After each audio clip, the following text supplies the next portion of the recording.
for today's video, okay? Namelo ko, maglaban ako. And then, aside from that, ako rarunding usa diri sa balay kay akong bossing nilakaw. Nag-out of town sila, so nag-spend sila time to each other. Char! Bitaw. Naglakaw sila, so bilin ako kay I'm not feeling well, sakit ang lawas. Kaya lagi daw uso ang mga kana ba ganing trangkaso karon, so medyo naigo jud ko.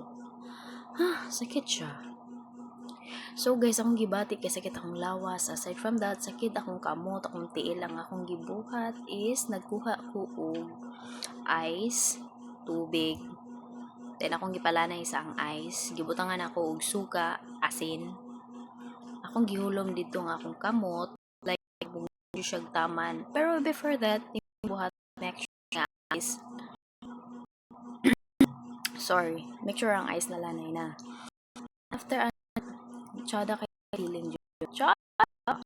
So kay siya sa muhang gitusok gan.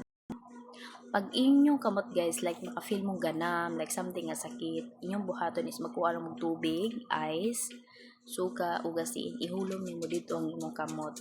Perfect na kayo ang massage sa imong kamot. So, nindot kay sa feeling sakit siya nga tsada. Sakit siya nga nindot. And then after ana, imo na sang gisunod ang imong tiil, mura sad siya gitusok-tusok, same Japon. So, as of now, medyo okay na akong kamot. So, yun guys, mura na ibuhata jud. Kay if adto ka sa gawas magpahilot ka, mahal kaayo. Dere magani. Ang pahilot dere kay 400 pesos 1 hour.